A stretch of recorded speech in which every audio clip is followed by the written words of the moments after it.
I don't want to waste your time, so there won't be an intro. The strongest side on Kafe is reading fireplace. And in competitive play, that's not that controversial. So you might imagine my surprise when I learned that reading is apparently the least played side in ranked. And with this video, I want to change that.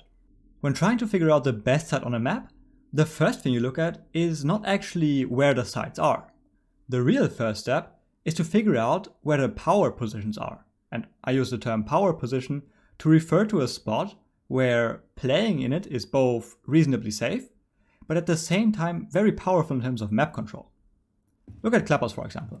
Rafters is a power position, because you can control garage, CC breach, CC window, and cache door, all from the relative safety of rafters.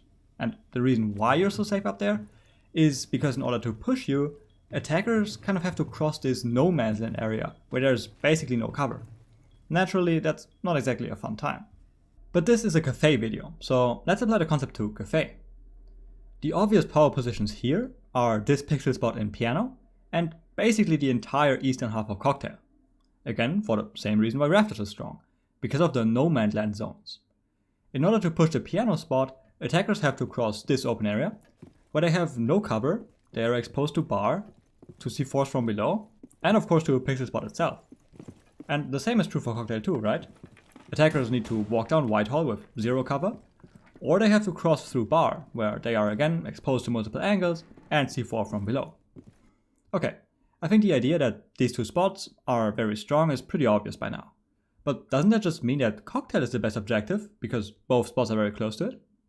I think that the Cocktail area is the strongest area to defend, but the strongest bomb site would be directly below the strongest area. The thing is that if you lose Cocktail control when the site is Cocktail, you automatically lose a round. But if the site is reading, you can use all the benefits of defending Cocktail without the drawbacks of losing control of it. So basically, what I want to do here is to play a reading strat that heavily focuses on holding Cocktail. And in order to do that effectively, we're going to build it around three major concepts that I've kind of already alluded to. First one is playing crossfires. Second one is using verticality in both directions. And the third one is focusing on falling back and wasting time instead of fighting. So much for the theoretical idea behind what we're doing. But before we get into the practical implementations of those concepts, I need to address the fact that, well, since the site is reading and not Cocktail, do the attackers even need to take control of Cocktail? And the answer to that is technically no. Attackers do have the option of focusing on the fireplace objective by playing a train mining take. And if I had to guess why reading isn't very popular, then I'd say it's because people don't really know what to do with the fireplace objective. I suppose that it is not immediately obvious, but what you want to do is to just shred the walls and hold the site from reading and white stairs. But what's key here is the position of the holes. You can't just randomly blast holes into the wall. You need to make sure that you only have these so-called feed holes in both fireplace and reading.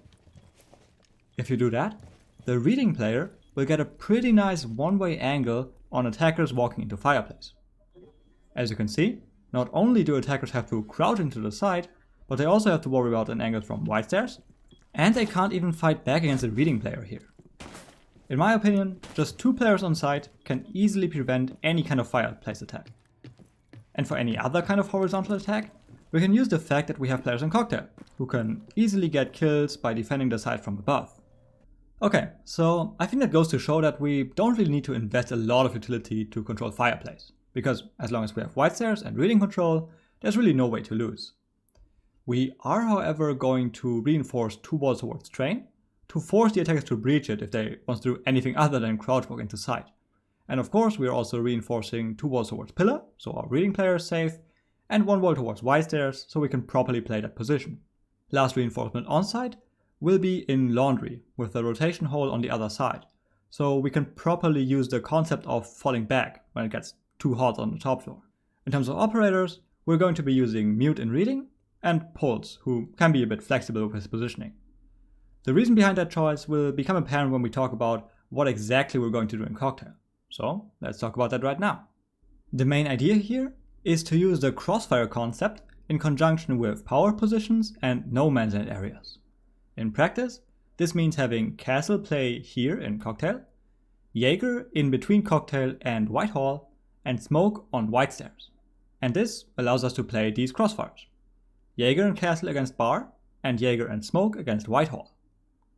But of course, we can only really play them when the 2 walls next to Castle and the 2 walls next to Jaeger are reinforced, because that is what forces attackers into either Whitehall or Bar.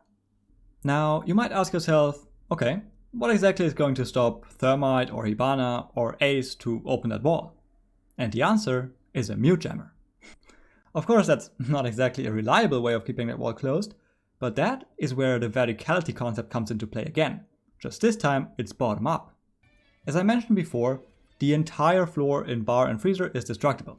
And this more or less immediately means that we don't need to worry about Thermite or Maverick at all, because they are just going to get C4 from below by mute. Dealing with Ace and Hibana is a bit more tricky, but vertical play is going to help us out again. If mute opens the floor right here, he can shoot Ace and Hibana's gadgets off the freezer wall. And the same thing applies to the other side of Cocktail too.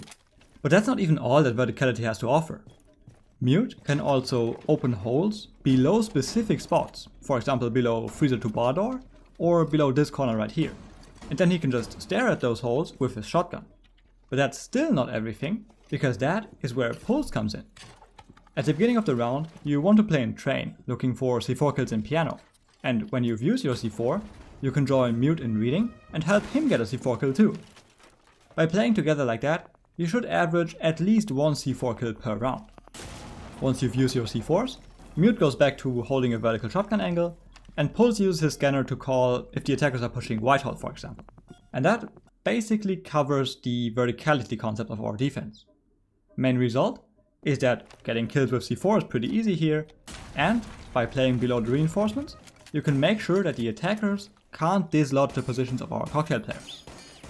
However, what might be a threat to our crossfire positions are the 3 windows on the east side, so we're going to castle those. And just like with the mute jammer, this is not a permanent solution, but it is something that sets you up for success. In a vacuum, it's not that difficult to destroy 2 castle barricades, but first of all, the attackers might not even realize that they need to destroy those barricades. Or if they do eventually realize, then it's going to cost them quite a bit of time to walk over and start repelling on the east side. And lastly, repelling on those windows is actually pretty risky, especially if you are on your own. You're exposed to a garage runout, a pillar runout, and even to a dining window runout, depending on where you repel. And that's definitely something that our 2 side players should be looking for. Okay, so now we talked about 2 ways of guaranteeing that we can keep playing these positions. Now we can think about increasing the power of those positions. First of all, we are putting down some more mute jammers on the top floor to make droning more difficult.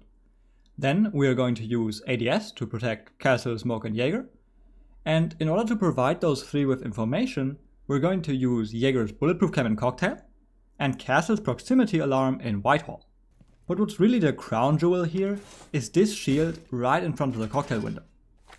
As long as that window is closed, a Jaeger playing behind this shield is an absolute menace. Okay, so now our Cocktail setup is strong by itself. We have a solution in place against attackers trying to repel on the east side, and we have a solution against attackers trying to hard breach Freezer. But of course, these solutions are really just band-aids. If the attackers really wanted to repel or breach, they could. So we also want a plan to deal with that. And this is where our third concept comes into play.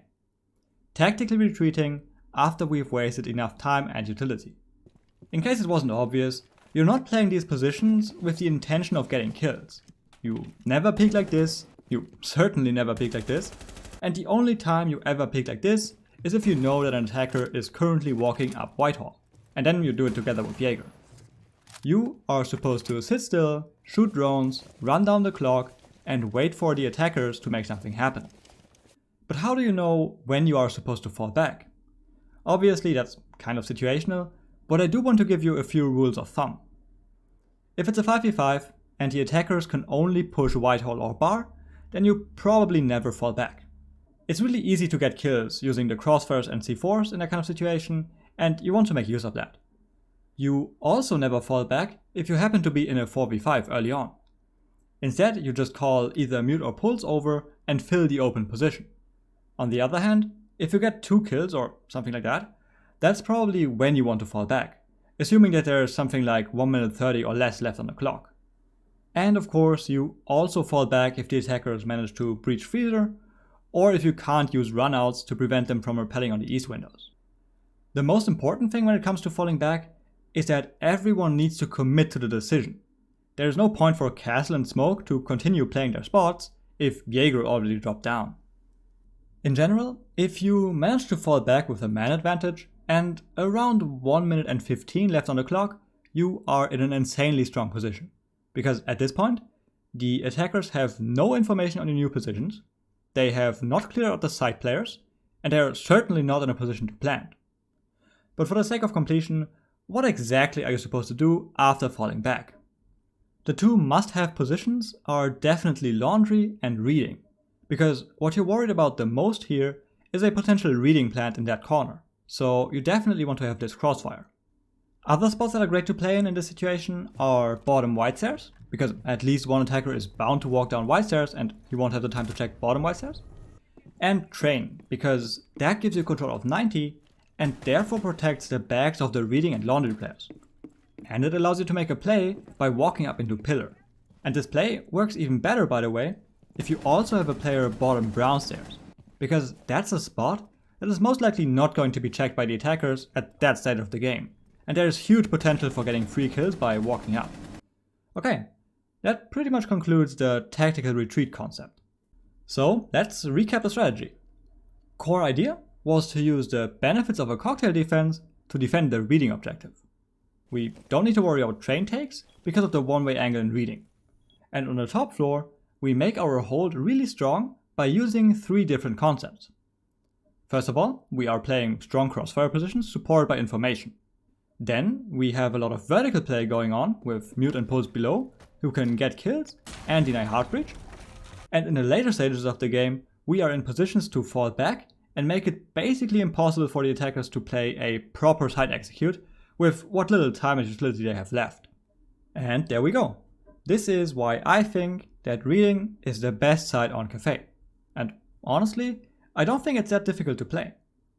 If you can play an armory defense on border when the side is server, then you can also play a cocktail defense on Kafe when the side is reading. To be fair, the falling back aspect of the strat is pretty high level and is somewhat complicated to execute, but I think this strat is super strong even if you were to totally disregard the option of falling back. Alright, the final slides I used are linked in the description if you want to try it out yourself, and be sure to let me know how it went for you. But that's it for the video. I hope you enjoyed it, I hope you learned something new, and thanks for watching.